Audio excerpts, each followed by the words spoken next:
I'm going to take you to how you can download WinRAR on your computer, and it doesn't matter which operating system you are using. This is perfect for what? Windows 11 or Windows 10. So let's get in.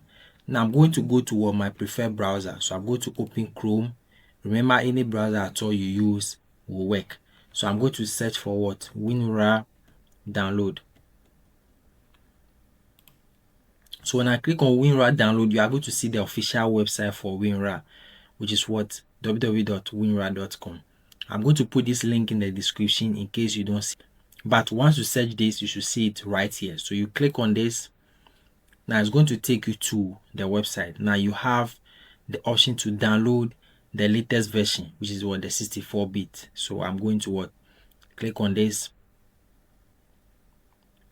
Now the moment to click on it is going to what? Auto download it for you.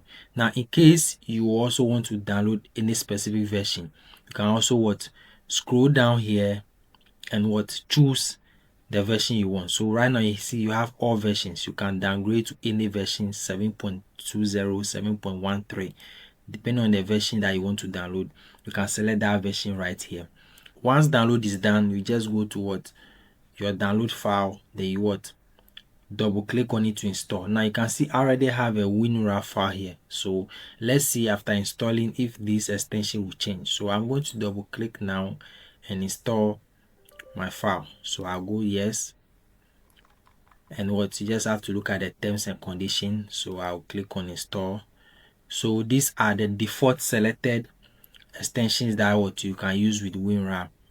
You can use it for ISO, JR, but I'm just okay with the default. So I'll just click on OK and move forward.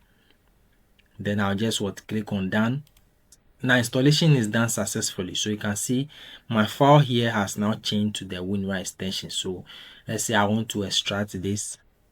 Let me go to what? Extract here.